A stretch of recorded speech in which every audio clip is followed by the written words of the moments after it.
Marcus Thompson pushed his cleaning cart through the empty hallways of Pinnacle Tech Corporation. The wheels squeaked softly against the shiny marble floors.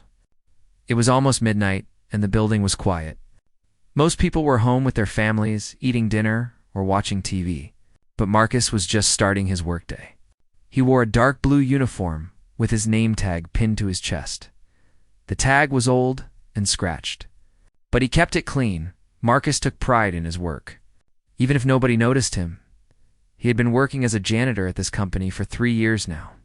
3 long years of mopping floors, emptying trash cans, and cleaning toilets. The building was huge, 20 floors of glass and steel. Rising high into the Atlanta sky, Marcus worked on floors 15 through 20. The executive levels, these floors had fancy carpet, expensive art on the walls, and big corner offices with views of the city. The people who worked here made more money in a month than Marcus made in a whole year. But Marcus never felt jealous or angry. He was just grateful to have a job. His mother always taught him that honest work was good work. No matter what kind it was, she said that God saw all people the same, whether they wore a suit or a janitor's uniform. Every night, Marcus followed the same routine. First, he emptied all the trash cans. Then he vacuumed the carpets after that. He wiped down the desks and cleaned the bathrooms. Last, he mopped the kitchen areas and break rooms. It took him about 6 hours to finish everything while he worked. Marcus often thought about his 2 daughters. Sarah was 9 years old and loved to read books. Emma was 7 and wanted to be a dancer. They were his whole world, his reason for everything. Every time he felt tired or wanted to give up, he thought about their sweet faces. Life had not been easy for Marcus. 2 years ago, his wife Linda died from cancer. She was only 32 years old. The doctors tried everything. But the cancer was too strong when Linda died. Marcus felt like his heart broke into a million pieces, but he couldn't fall apart, because his daughters needed him after Linda's death. Marcus had to figure out how to be both mother and father. He learned how to braid hair, pack school lunches, and help with homework. He learned which stuffed animals each girl needed at bedtime. He learned how to dry tears and give hugs that made everything feel better. But being a single dad was expensive. The bills kept coming: rent, food, electricity, water, school supplies, clothes. The list never ended. Marcus's janitor job didn't pay enough. So he took a second job at a warehouse on weekends. He worked Saturday and Sunday, loading boxes and moving supplies between his 2 jobs. Marcus only slept about 4 hours each night. He finished his janitor shift at 6 a.m., then drove home quickly. His mother stayed with the girls during the night. She was 68 years old and had arthritis. But she helped because she loved her grandchildren. When Marcus got home in the morning, he made breakfast for his daughters, pancakes on special days, cereal on regular days. He walked them to school, holding their small hands in his big, rough ones. Then he went home and tried to sleep for a few hours before his weekend warehouse shift. People at Pinnacle Tech Corporation didn't really see Marcus. They walked past him every day, but they looked through him like he was invisible. The executives talked on their phones, looking important and busy. They never said hello. They never asked his name. They never wondered if he had a family or dreams or problems. Sometimes Marcus felt lonely. He wanted someone to see him, to know that he was a person with a story, but he understood. Rich people and poor people lived in different worlds. Even when they were in the same building, Marcus had tried to get promoted twice. There was a supervisor position in the maintenance department. It paid more money and had better hours. He filled out the application both times. He had more experience than the other people who applied. But both times, the company chose someone else. The manager said the other candidates had better presentation. Marcus wasn't sure what that meant, but he guessed it meant he didn't look right or talk right. Still, Marcus never complained. He just kept working hard. He believed that if he was patient and did his best, good things would happen eventually.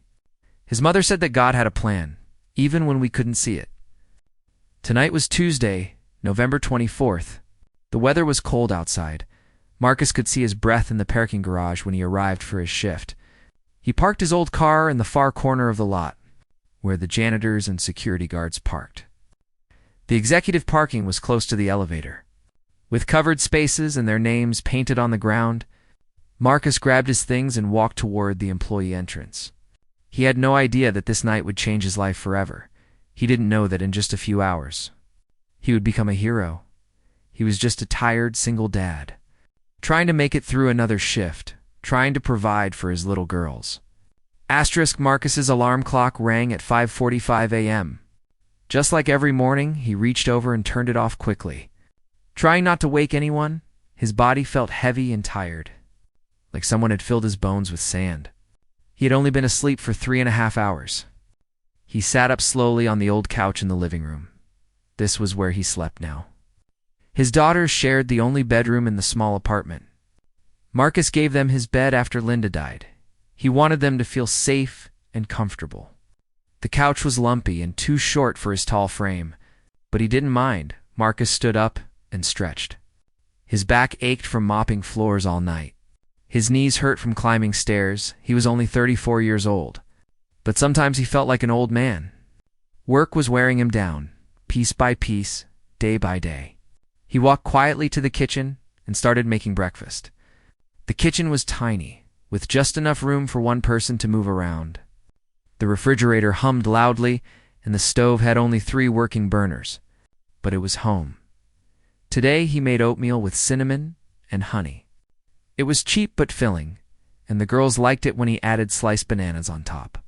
He had exactly 3 bananas left. Perfect for 3 people. Marcus cut them carefully, making sure each bowl got equal pieces.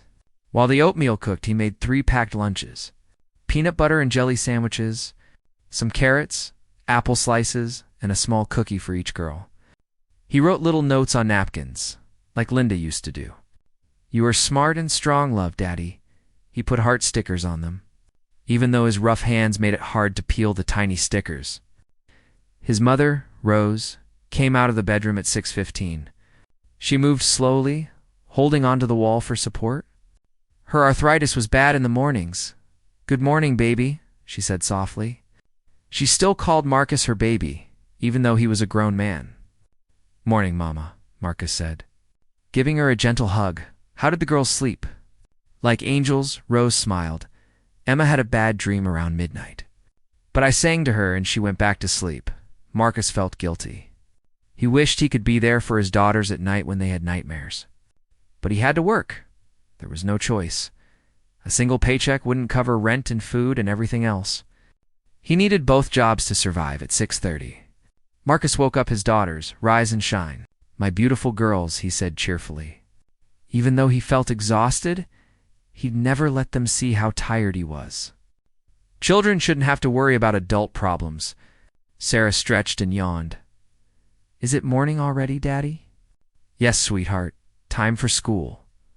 Marcus helped Emma pick out her clothes. She wanted to wear her princess dress, but it was cold outside. They compromised on jeans with a sparkly purple shirt. The girls ate their breakfast while Marcus got ready. He changed out of his janitor uniform and into regular clothes. Jeans and a clean shirt. He washed his face and brushed his teeth. Looking at himself in the bathroom mirror, the man looking back at him had tired eyes with dark circles underneath. His face looked thinner than it used to. He hadn't been eating enough. He always made sure the girls and his mother had plenty of food, but sometimes he skipped meals to make the grocery money stretch further. Marcus thought about Linda.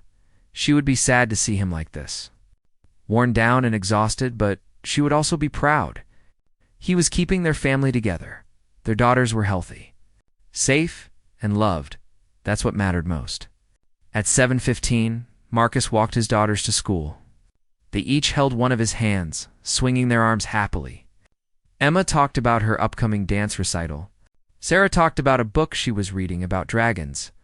Marcus listened carefully to every word. These moments were precious to him. The school was 6 blocks away. They passed the same houses and stores every day. Marcus knew this neighborhood well. It wasn't the best area, but it wasn't the worst either. There were some problems with crime, but people mostly looked out for each other. At the school gate, Marcus knelt down and hugged both girls. "Have a wonderful day. Be kind. Work hard. And remember that Daddy loves you more than anything in the whole world. We love you too." "Daddy!" they said together. Then they ran off to join their friends. Marcus watched until they disappeared inside the building. His heart felt full and empty at the same time. He walked back home slowly. His mother would watch the girls after school until he woke up. Then he would spend the evening with them, helping with homework, making dinner, playing games, giving baths, reading bedtime stories at 9:30 p.m. He would leave for his night shift again. This was Marcus's life now, an endless cycle of work and sleep and work again. No time for friends or hobbies or rest. No time to date or think about finding someone new. No time for himself at all. But when he thought about quitting or giving up, he remembered why he was doing this. 2 little girls who had already lost their mother needed their father to be strong. They needed food and shelter and stability. They needed to know that even when life is hard, you keep going, Marcus. Made sacrifices every single day. He sacrificed sleep, comfort, health, and happiness. But he never thought of it as sacrifice. He thought of it as love. This is what parents do. They give everything for their children without expecting anything in return. As Marcus lay back down on his lumpy couch that morning, he set his alarm for 2 p.m. That would give him about 7 hours of sleep before the girls came home. It still wouldn't be enough, but it would have to do. He closed his eyes and said a quiet prayer, thanking God for another day, asking for strength to keep going within minutes. Exhaustion pulled him into deep sleep in a few hours. He would do it all over again.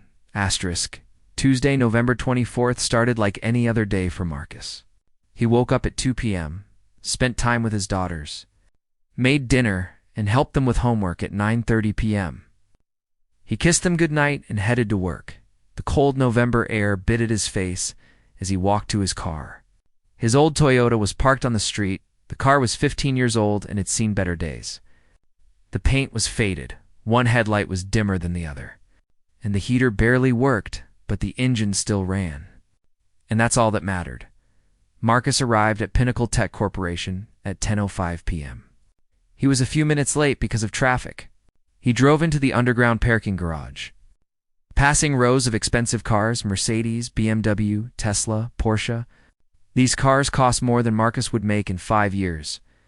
He parked in his usual spot in the far corner, where the lights were dimmer and the concrete was cracked.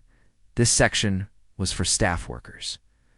Security guards, janitors, maintenance people.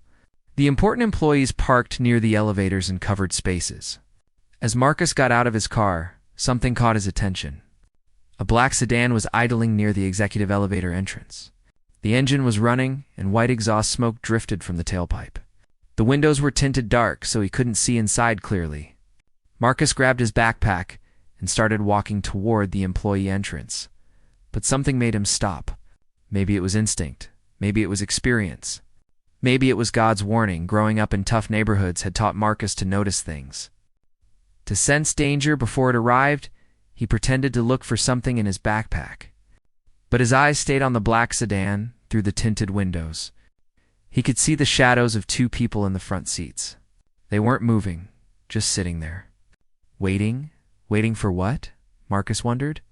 The parking garage was nearly empty at this hour. Most employees went home hours ago. Only security guards and night staff like Marcus came in this late. Marcus's heart beat a little faster. He didn't like this feeling. Something was wrong. He could feel it in his gut. Years of protecting his daughters had made him alert to danger. He noticed things other people missed. He decided to wait and watch. Marcus moved to a spot behind a concrete pillar where he could see the sedan but stay hidden. He felt silly, like he was being paranoid. Maybe these were just people waiting to pick someone up. Maybe he was imagining problems that didn't exist. 5 minutes passed. The sedan didn't move. The people inside didn't get out. They just waited. Then Marcus heard the sound of high heels clicking on concrete. Someone was coming. He peeked around the pillar and saw a woman walking through the garage. She wore a business suit and carried a leather briefcase. Her eyes were focused on her phone as she walked. Marcus recognized her immediately. It was Jennifer Hayes, the CEO of Pinnacle Tech Corporation. He had seen her many times but never spoke to her. She was always busy, always important, always surrounded by other executives. Ms. Hayes walked alone tonight, heading straight toward her car. A silver Lexus parked in a covered executive spot. She was still looking at her phone, not paying attention to anything around her. That's when Marcus noticed the sedan's doors starting to open. Slowly, quietly, two men began to step out. They wore dark jackets with hoods pulled up. Their faces were partially covered with black masks. Marcus's blood went cold. This wasn't right. These men weren't supposed to be here. They had been waiting, watching, planning something bad. Everything seemed to happen in slow motion. Ms. Hayes kept walking, still looking at her phone, completely unaware. The two men moved toward her, their movements quick and purposeful. They had done this before. Marcus realized. This was planned. Marcus didn't think. He just reacted. His body moved before his brain could catch up. He dropped his backpack and started running toward Ms. Hayes. His feet pounded against the concrete, echoing through the empty garage. "Don't get in the car." Marcus shouted as loud as he could. His voice boomed through the parking garage like thunder. "Ma, stop, don't get in the car." Jennifer Hayes froze in her tracks. Her head snapped up from her phone. Confused and startled, she looked around. Trying to understand what was happening, the two men stopped immediately.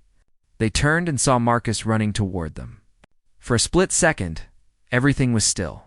Marcus, the CEO, and the two masked men, all frozen in that moment. Then chaos erupted. The two men abandoned their plan and sprinted back to the sedan. Their feet moved fast, professional, trained. They jumped into the car and slammed the doors. The driver hit the gas pedal hard. The sedan's tires screeched against the concrete floor. Leaving black marks, the car shot forward, racing toward the garage exit within seconds. It disappeared up the ramp and onto the street. Gone into the night, Marcus reached Ms. Hayes. Breathing hard from running, his heart hammered in his chest. Adrenaline pumped through his veins. He had never been so scared in his life. "Ma'am, are you okay?" Marcus asked between breaths. "Those men, they were waiting for you." "I saw them watching." Jennifer Hayes stared at Marcus with wide eyes. Her face had gone pale. Her hands trembled. The phone slipped from her fingers and clattered on the concrete. She was in shock, trying to process what just happened. I don't understand," she stammered. Who are you?" Marcus picked up her phone and handed it to her. "My name is Marcus Thompson, ma'am. I work here. I'm a janitor. I clean the executive floors at night." Ms. Hayes took her phone with shaking hands. She looked at Marcus like she was seeing him for the first time, even though he had been invisible to her for 3 years. You saved me," she whispered. "Those men. They were going to." She couldn't finish the sentence. The reality of what almost happened was too frightening to say out loud. "We need to call security right now," Marcus said firmly. "And the police? Those men might come back within minutes." The parking garage filled with security guards and police officers. Red and blue lights flashed against the concrete walls. People asked questions, took statements, reviewed camera footage. Marcus told them everything he saw. The black sedan, the two masked men, how they waited and watched. Security footage confirmed his story. The cameras had captured everything. Jennifer Hayes sat in a security office, still shaking, still processing her close call. She kept looking at Marcus, the janitor who saved her life, the man whose name she never knew until tonight. Neither of them realized yet how much this moment would change everything. The police station was cold and busy, even at midnight. Officers moved quickly between desks. Phones rang constantly, and the smell of old coffee filled the air. Marcus sat in a small interview room, answering questions for the 3rd time. Detective Sarah Chen sat across from him, writing notes in a thick folder. She was in her 40s. With sharp eyes that missed nothing, "Mr. Thompson, walk me through it again," she said. "What exactly made you suspicious of that vehicle?" Marcus rubbed his tired eyes. He had been at the police station for 2 hours now. His cleaning shift was passing by, but nobody seemed to care about that. "The car was just sitting there," he explained. "Engine running, lights off, 2 people inside. They weren't doing anything, just waiting. And you found that unusual?" Detective Chen asked. "Yes, ma'am," Marcus said. In my neighborhood growing up, you learn to notice these things. When someone sits in a car with the engine running but goes nowhere, they're waiting for something, usually something bad. Detective Chen nodded. She understood you have good instincts. Mr. Thompson, if you hadn't acted, we'd be investigating a kidnapping right now, instead of an attempted one. Those words made Marcus feel strange. He had saved someone's life tonight. A very important someone. It still didn't feel real. In another room down the hall, Jennifer Hayes sat with 2 FBI agents. Yes, the FBI had gotten involved. Attempted kidnapping of a Fortune 500 CEO was a federal case. Agent Rodriguez and Agent Park asked her detailed questions about her schedule, her routines, her security measures. Ms. Hayes, do you always leave the office alone this late? Agent Rodriguez asked. Jennifer felt embarrassed. Not usually, she admitted. I have a security detail, but I gave them the night off. My daughter had a school play, and I thought I'd just work a few hours and go straight home. I didn't think. These criminals count on people not thinking, Agent Park said. Not unkindly, they study patterns, they watch, they wait for the perfect moment. Jennifer's hands still trembled slightly. That janitor, Marcus. He saved my life, she said quietly. He didn't hesitate. He just ran toward danger to help me. The agents exchanged glances. Yes, Agent Rodriguez said. We'd like to talk more about Mr. Thompson. How long has he worked at your company? I don't know, Jennifer admitted, feeling even more ashamed. I see janitors every day, but I never really see them, you know? Agent Park's expression showed no judgment, but Jennifer judged herself. Here was a man who worked in her building, probably for years, and she had never once acknowledged his existence. Until tonight, when he saved her life, back in the other room. Detective Chen showed Marcus's security footage on a laptop. The video was grainy, but clear enough. It showed the black sedan entering the parking garage at 9:47 p.m. Over an hour before Jennifer Hayes arrived, they were very patient, Detective Chen said. See how they parked in that specific spot? Perfect view of the CEO's parking space. They knew exactly where she'd be. Marcus watched the screen. Seeing the 2 men exit the vehicle when Ms. Hayes appeared, they moved fast, he observed. Like they had practiced this. They probably had, Detective Chen said grimly. We think this is part of a larger operation. Rich executives have been targeted across 3 states. This gang specializes in kidnapping for ransom. They've successfully taken 4 people in the last 8 months. Marcus felt sick to his stomach. What happens to the people they take? If the ransom gets paid, they usually let them go, Detective Chen said. But it's traumatic, and sometimes things go wrong. You did something very brave tonight, Mr. Thompson. Marcus didn't feel brave. He felt scared and tired. I just did what anyone would do, he said.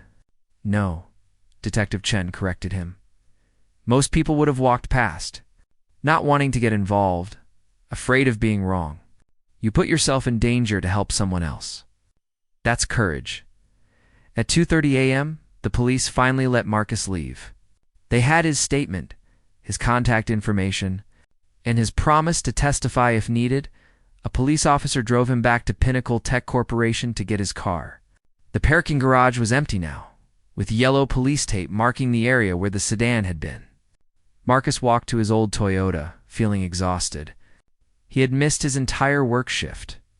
His supervisor, Mr. Patterson, called him at 3 a.m. Thompson, where the hell are you? The man barked. You missed your whole shift. No call, no show.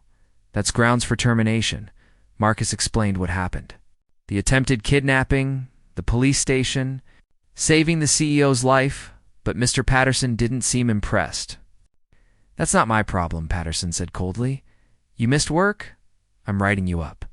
3 write-ups, and you're fired. This is number 2. Don't let it happen again, Marcus felt anger rise in his chest.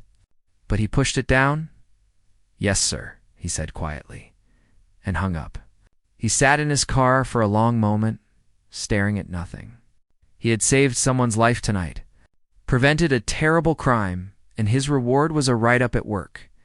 A threat of being fired. It felt wrong, deeply unfair. But life had never been fair to Marcus. He had learned that lesson long ago. He drove home as the sun started to rise, painting the sky pink and orange. His daughters would be waking up soon. He needed to be there to make them breakfast, to walk them to school, to pretend everything was normal. At home, his mother was already awake. "Making coffee, baby. You look terrible," Rose said, concern filling her voice. What happened? Marcus told her everything. The attack, the police, the write-up from his supervisor. Rose listened quietly, then wrapped her arms around her son. "God saw what you did tonight," she said softly. "Even if nobody else appreciates it, he does. You're a good man, Marcus. Your daddy would be so proud." Marcus felt tears sting his eyes, but he blinked them away. He couldn't cry, not now. He had to stay strong. At 7 a.m., he woke up his daughters and made them breakfast. He walked them to school, holding their hands, treasuring every moment. Then he went home and collapsed on his couch. He fell asleep immediately, exhausted to his bones. He dreamed of black sedans and masked men, of running through dark garages, of shouting warnings that nobody heard. Marcus didn't know it yet, but his life was about to change in ways he couldn't imagine. His warning cry had been heard by more than just Jennifer Hayes. It had been heard by the universe, and the universe was preparing to respond. Sometimes the smallest voice can echo the loudest. Sometimes one moment of courage can shift everything. Marcus Thompson was about to discover just how true that was. By Wednesday morning, the story had leaked to the media. A journalist who monitored police scanners heard about the attempted kidnapping at Pinnacle Tech Corporation. By noon, news vans were parked outside the company building. CEO Jennifer Hayes narrowly escaped kidnapping last night. Thanks to an alert employee, the news anchor reported. Police are investigating what they believe is part of a larger criminal operation targeting wealthy executives. The news didn't mention Marcus by name. The company had requested privacy for all employees involved. But inside Pinnacle Tech, word spread quickly. People whispered in elevators and break rooms. Everyone wanted to know what really happened. Jennifer Hayes didn't come to work on Wednesday. FBI agents had advised her to stay home while they investigated. She sat in her large house, surrounded by security guards, feeling like a prisoner in her own life. But she couldn't stop thinking about Marcus Thompson, the janitor who saved her. The man she had walked past 100 times without seeing. She wanted to know more about him. Jennifer called her head of human resources, Margaret Sullivan. "I need the personnel file for Marcus Thompson," Jennifer said. "He works night shift maintenance, the janitor from last night." Margaret asked. "Of course, I'll send it right over." 20 minutes later, Jennifer opened the file on her computer. What she read made her heart sink. Marcus Thompson, age 34. Hired 3 years ago as a level 1 custodial worker. Current salary was barely above minimum wage. No promotions. No raises, except the mandatory annual cost living adjustment. 2 disciplinary write-ups in his file. Jennifer read the write-ups carefully. The first one was from 6 months ago. Marcus had been late to work 3 times in 1 month. His supervisor noted that he seemed exhausted and unfocused. The second write-up was from this morning, for missing his shift while at the police station. But there was something else in the file that caught Jennifer's attention. Marcus had applied twice for a maintenance supervisor position. The job paid $15 more per hour and had better benefits. Both times he was rejected. Jennifer clicked on the rejection notes. "Candidate lacks professional presentation," the first note said. "Does not fit company image for supervisory role." The second rejection was even more vague. "Other candidates more suitable." Jennifer felt sick. She clicked on the files of the people who got the supervisor jobs instead of Marcus. Both had less experience. Both had been with the company for less time. But both were younger white men who looked good in company photos. This was discrimination, pure and simple. Marcus had been passed over because of how he looked, not because of his abilities, and Jennifer, as CEO, had let it happen on her watch. She dug deeper into Marcus's file, under emergency contacts. She found his mother's name and phone number. Listed as dependents were 2 daughters, ages 7 and 9. Under the question Other Employment, Marcus had written warehouse worker. Weekends, Jennifer did the math. Marcus was working 7 days a week. He had 2 jobs and 2 young daughters. No wonder he was sometimes late. No wonder he looked exhausted. He was a single father working himself into the ground. She thought about her own life. Her 6-figure salary, her stock options. Her comfortable home. She had a nanny and a housekeeper and a personal assistant. She had everything money could buy, and she had treated people like Marcus as invisible. Jennifer felt ashamed, but shame wasn't enough. She needed to do something. Meanwhile, the FBI investigation was moving quickly. Agent Rodriguez and Agent Park tracked down the black sedan using traffic cameras. The car was registered to a fake address with a stolen license plate. But facial recognition software identified one of the men. His name was Victor Reyes, a career criminal with a long record. He specialized in kidnapping and extortion. He had connections to organized crime in 3 states. The FBI had been looking for him for 2 years. "This is bigger than we thought," Agent Rodriguez told Jennifer during a video call. "Victor Reyes doesn't work alone. He has a whole network. You weren't their first target. And you wouldn't have been their last." Jennifer felt cold. "How many people have they taken?" "For successful kidnappings in 8 months," Agent Park said. "All CEOs are high-level executives. Ransoms totaling over $12 million, thanks to your janitor. We finally have evidence that can help us catch them. His name is Marcus," Jennifer said firmly. "Marcus Thompson, and he's not just a janitor. He's the man who saved my life." The agents nodded respectfully. "Yes, ma'am. Mr. Thompson's actions were extraordinarily brave. He's a hero, but Marcus didn't feel like a hero. He felt worried and stressed on Wednesday afternoon. His supervisor called him into the office. Mr. Patterson sat behind his desk, looking annoyed. "Thompson, this situation has created problems," Patterson said. "The media is sniffing around, asking questions. Management doesn't like attention." Marcus stood quietly, waiting. He had learned long ago that arguing with supervisors never helped. "Corporate is reviewing your file," Patterson continued. "Given your write-ups and attendance issues, they're considering termination." Marcus felt his stomach drop. "Sir, I was at the police station because I stopped a crime," he said carefully. "I saved Ms. Hayes' life." Patterson shrugged. "That's not my concern. My concern is that you missed your shift." "Rules are rules, Thompson," Marcus wanted to argue. Wanted to defend himself, but he knew it was useless. Men like Patterson didn't care about fairness. They only cared about power and control. "Am I fired?" Marcus asked quietly. "Not yet," Patterson said. "But you're on thin ice. One more problem and you're done. Understand?" "Yes, sir," Marcus said, his voice barely above a whisper. He left the office feeling defeated. He had done the right thing, the brave thing, and his reward was threats and punishment. It felt like the universe was telling him that heroes like him didn't matter. But Marcus was wrong. The universe was preparing something. Wheels were turning that he couldn't see yet. Jennifer Hayes was making phone calls, asking questions, demanding answers. A storm was coming to Pinnacle Tech Corporation, and when it hit, nothing would ever be the same. Marcus went home that night and hugged his daughters extra tight. "I love you both so much," he whispered into their hair. "We love you too, Daddy," they said, not knowing that their father was a hero.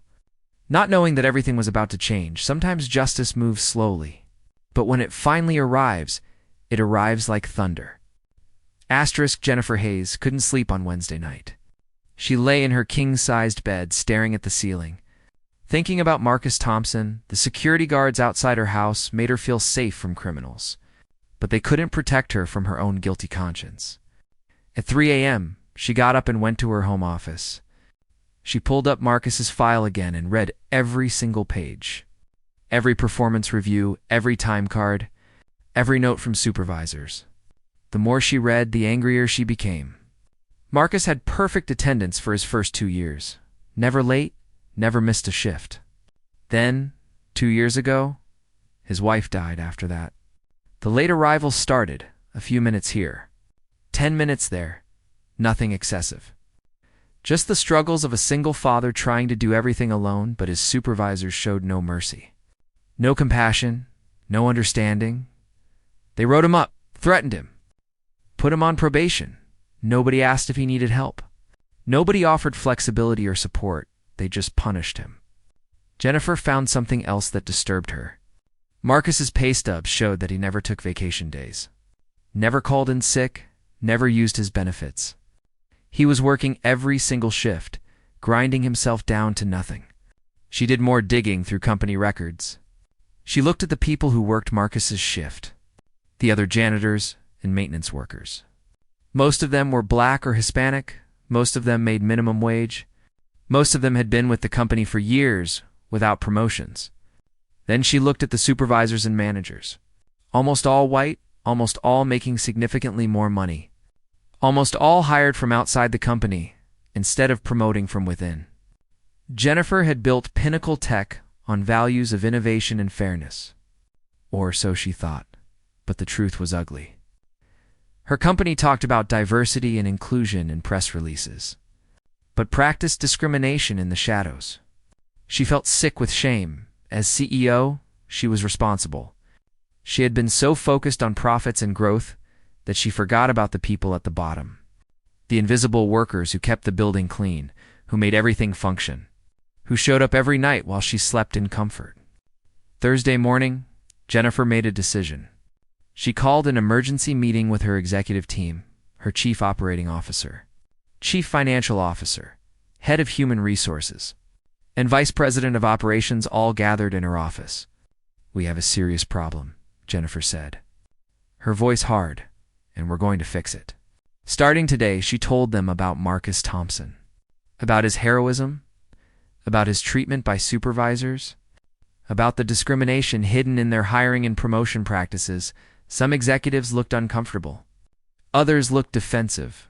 "With all respect," Jennifer, the CFO, said, "we follow all legal requirements. We have diversity programs. We comply with labor laws. Compliance isn't enough," Jennifer shot back. "A man saved my life and our company was about to fire him. Does that sound right to you?" Silence filled the room. Margaret Sullivan from Human Resources spoke up. "I've been concerned about some of our practices for a while," she admitted. "But when I raise issues, I'm told we can't afford to make changes. That it's not budget-friendly to pay workers more or offer better benefits." "Then we'll find the budget," Jennifer said firmly.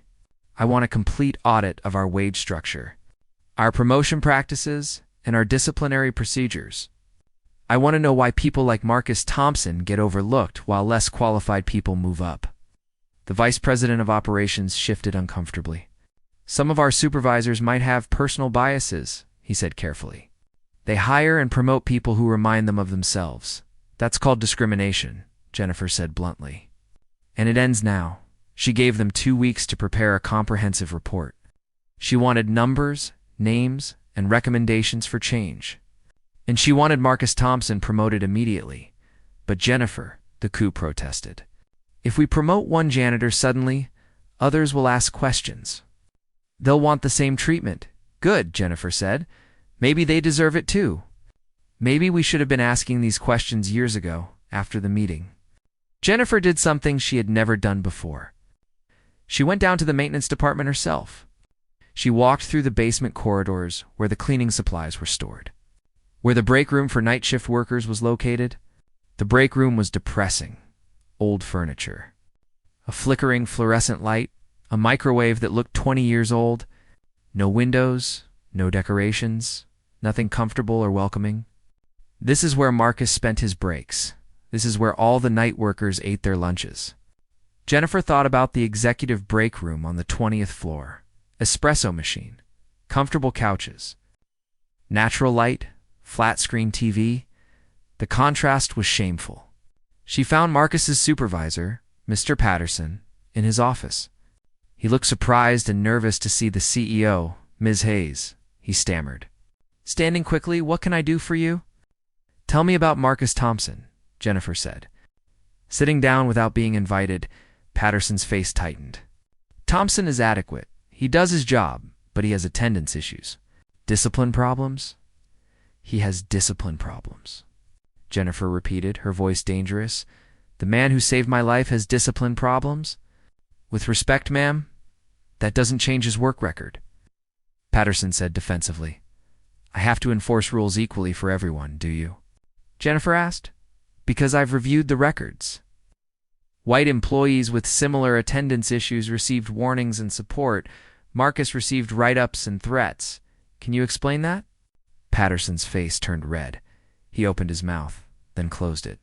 He had no good answer. You're suspended. Effective immediately, Jennifer said, standing up. Pending investigation into discriminatory practices? HR will contact you. She walked out, leaving Patterson speechless. Jennifer spent the rest of Thursday talking to other janitors and maintenance workers. She asked about their experiences, their struggles, their complaints. What she heard broke her heart. Stories of disrespect, of being ignored, of supervisors who treated them like they were stupid or worthless. Stories of working through illness because they couldn't afford to miss a shift. Stories of choosing between paying rent and buying medicine. These people worked for her company. They made Pinnacle Tech function, and her company had failed them. That night, Jennifer couldn't eat dinner. Her daughter asked if she was okay. I'm fine, sweetie, Jennifer lied. Just thinking about work. But she wasn't fine. She was devastated. She had built a successful company worth billions of dollars. But she had done it on the backs of people she never saw. People she never valued. Marcus Thompson had saved her life. But maybe, Jennifer thought, she could save his too. Not just his job, but his future, his dignity, his worth. She made a decision that would shock everyone. A decision that would change Marcus's life forever. A decision that would transform Pinnacle Tech from the inside out. Sometimes it takes a crisis to open our eyes. Sometimes we need to almost lose everything to see what really matters. Jennifer Hayes was about to prove that real leadership means more than profits. It means people. Friday morning, Marcus received a strange phone call. It was from someone in human resources. A woman with a kind voice, Mr. Thompson. This is Linda Chen from HR, she said, EMS.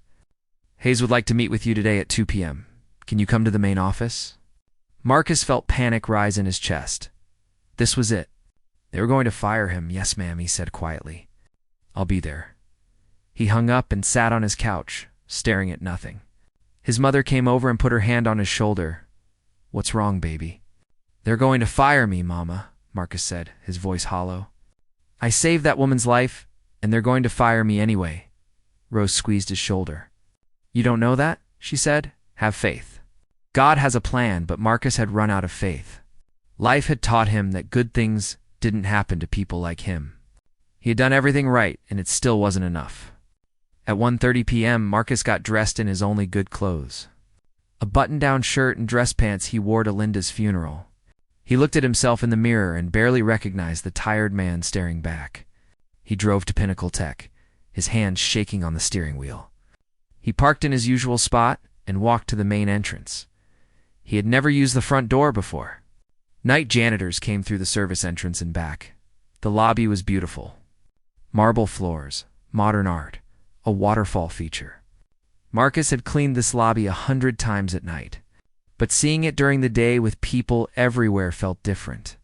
He felt out of place, like he didn't belong, Mr. Thompson. A young woman approached him. Smiling, I'm Linda Chen. We spoke on the phone. Please follow me. She led him to an elevator. They rode up to the 20th floor. The executive level? Marcus's stomach felt sick. This floor had the biggest offices, the best views. This is where the important people worked. Linda led him to a large conference room, EMS. Hayes will be with you shortly, she said. Can I get you anything? Water? Coffee? No, thank you, Marcus said, his mouth too dry to swallow anything. He sat in a leather chair and looked around. The conference table could seat 20 people. Huge windows showed the entire city below. On the walls were photos of company achievements. Awards, celebrations. The door opened, and Jennifer Hayes walked in. She looked different than she had in the parking garage. More relaxed, more human, she smiled at Marcus. Thank you for coming, she said. Sitting down across from him, yes, ma'am, Marcus said. Waiting for the bad news? Marcus, I've spent the last 2 days learning about you, Jennifer began. About your life, your family, your work here, and I owe you an apology?" Marcus looked up, confused. An apology. That wasn't what he expected. "You've worked at this company for 3 years," Jennifer continued. "You've been on time, worked hard, gone above and beyond, and we've treated you terribly. I've treated you terribly. I walked past you every day and never saw you, never thanked you, never acknowledged your humanity." Marcus didn't know what to say. "Then Tuesday night, you risked your life to save mine," Jennifer said, her voice emotionally. "You didn't hesitate. You didn't think about yourself. You just acted. And my company's response was to threaten to fire you? That's unacceptable, ma'am." Marcus started, but Jennifer held up her hand. "Let me finish," she said. "I'm not just apologizing. I'm making changes, real changes, starting with you." She slid a folder across the table. "I'm promoting you to Director of Facilities and Safety," she said. "It's a senior management position. You'll oversee all building operations, maintenance, and security. The salary is $120,000 a year, plus full benefits, company car, and stock options." Marcus stared at the folder like it might explode. "Director," he whispered, "but I'm just a janitor." "You were never just a janitor," Jennifer said firmly. "You were an undervalued employee with wisdom, courage, and integrity. Qualities that are worth more than any college degree." Marcus opened the folder with trembling hands. The contract inside was real. The numbers were real. This wasn't a dream. "There's more," Jennifer said. "I'm establishing the Marcus Thompson Scholarship Fund. It will pay for college education for children of all hourly employees at Pinnacle Tech. Your daughters will never have to worry about affording school." Tears filled Marcus's eyes. He tried to speak but couldn't. His throat was too tight with emotion. "And one more thing," Jennifer said. "Next Monday, I'm holding an all-company meeting. I want to introduce you to everyone. I want them to know what you did. I want them to understand that heroes don't always wear suits." Marcus wiped his eyes. "Why are you doing this?" He asked. "Because it's right," Jennifer said simply. "Because you showed me that I was running a company but forgetting about the people. Because you deserve to be seen, valued, and celebrated." She stood and extended her hand. "Welcome to the executive team." Marcus stood on shaky legs and shook her hand. "Thank you," he whispered. "Thank you so much." When he walked out of that conference room, Marcus felt like he was floating. He called his mother from the parking lot. "Mama." "You won't believe what just happened," he said, crying and laughing at the same time. Rose cried too. "I told you, baby," she said. "I told you God had a plan that weekend." Marcus didn't work at the warehouse for the first time in 2 years. He spent the whole weekend with his daughters. They went to the park, ate ice cream, played games. Sarah and Emma didn't understand why Daddy was so happy, but they were happy too on Sunday night. Marcus tucked them into bed. "Girls, I have some news," he said. "Daddy got a new job. A really good job. Things are going to be different now." "Will you still have to work at night?" Emma asked. "No, baby," Marcus said, smiling. "I'll be home every night. I'll be here for breakfast and dinner. I'll be here whenever you need me. That's the best news ever," Sarah said. Hugging him tight, Marcus held his daughters and thanked God for miracles. For second chances, for Jennifer Hayes, for being in the right place at the right time. Monday morning came, and Marcus put on a new suit. His mother had taken him shopping on Saturday. He looked in the mirror and saw a different man. A man with hope, a man with a future. At 10 a.m., 300 employees gathered in the main auditorium. Hundreds more watched on video screens throughout the building. Jennifer Hayes walked onto the stage, and standing beside her, nervous but proud, was Marcus Thompson. The moment that would change everything was about to begin. The auditorium fell silent as Jennifer Hayes stepped up to the microphone. 300 faces looked up at her, curious and confused. Nobody understood why this emergency meeting had been called. Marcus stood beside her on stage, his heart pounding so hard he thought everyone could hear it. He had never been in front of this many people before. His hands were sweating, and his new suit felt too tight. "Thank you all for coming," Jennifer began, her voice strong and clear. "I called this meeting because something happened last week that changed my life. And it's going to change this company." She paused, letting her words sink in. "Last Tuesday night, "I was nearly kidnapped in our parking garage," she said. Gasps echoed through the auditorium. People leaned forward in their seats. Whispers spread like wildfire. "Two men were waiting for me," Jennifer continued. "They had been watching, planning if they had succeeded. I wouldn't be standing here today, but they didn't succeed. Because of this man," she turned to Marcus. "This is Marcus Thompson. For 3 years. He worked the night shift as a janitor on our executive floors. Most of us walked past him every single day without seeing him, without saying hello. Without even learning his name, Marcus felt every eye in the room on him. Some people looked ashamed, others looked surprised. A few nodded, recognizing him. Marcus saw those men waiting for me," Jennifer said. "He could have walked away, minded his own business, stayed safe, but instead he ran toward danger. He shouted a warning that saved my life. He's a hero." The auditorium erupted in applause. People stood up, clapping and cheering. Marcus felt overwhelmed. His eyes burned with tears he tried to hold back. Jennifer waited for the applause to fade, then continued. "But here's the shameful part," she said, her voice harder now after Marcus saved my life. "Our company threatened to fire him. His supervisor wrote him up for missing work. Even though he was at the police station giving statements. Even though he was helping catch criminals." The room went quiet again. "People looked uncomfortable, so I started asking questions," Jennifer said. "I looked at Marcus's file, and what I found disgusted me. A man with perfect performance, years of loyalty, twice denied promotion in favor of less qualified candidates. Why?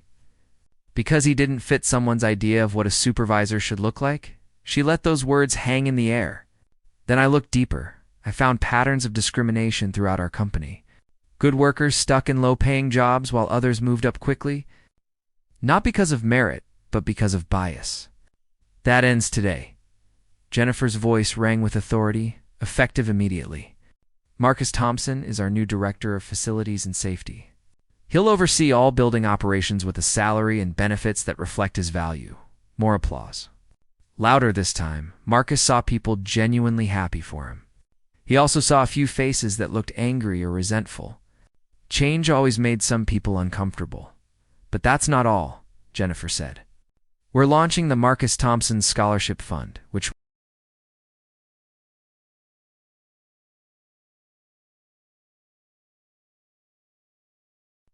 will provide full college tuition for children of every hourly employee at Pinnacle Tech. Because if you work for this company, your family should have opportunities. Not just survival." The applause was thunderous now.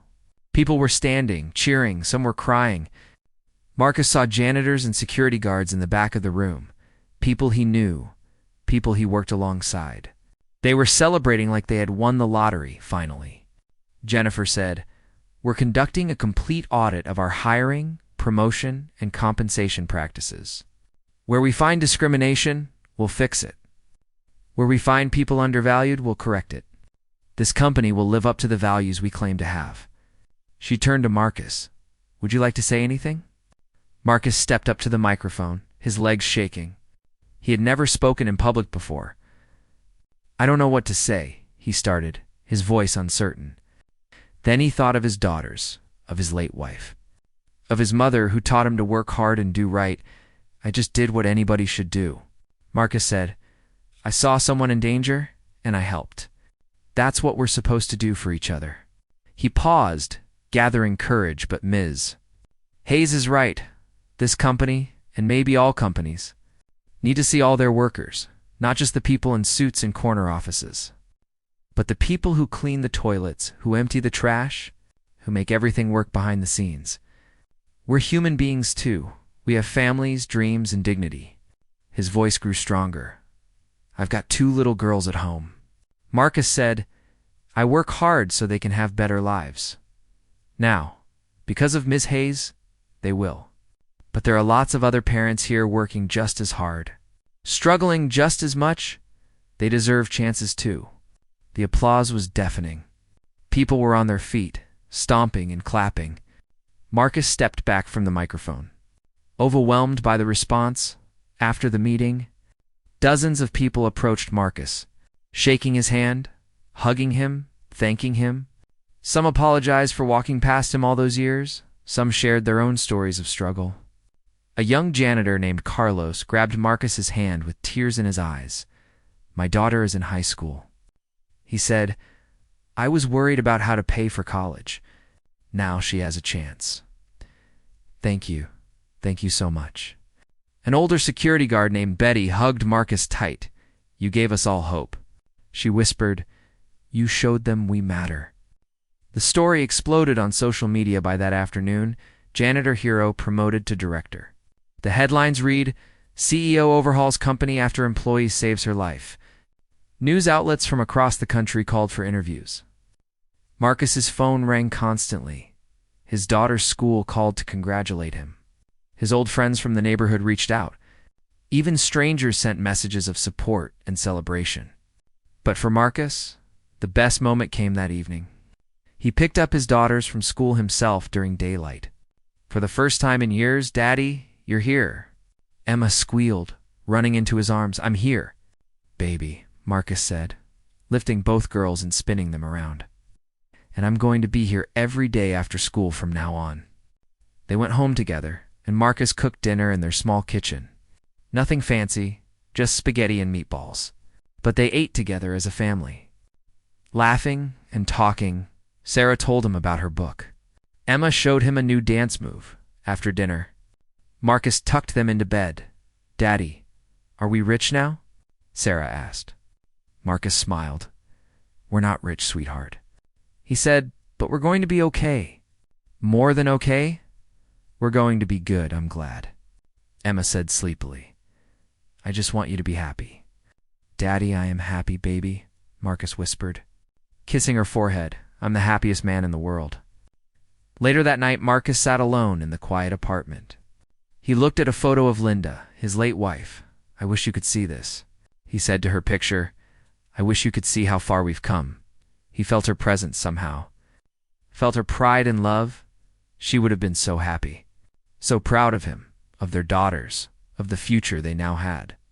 Marcus thought about that Tuesday night in the parking garage.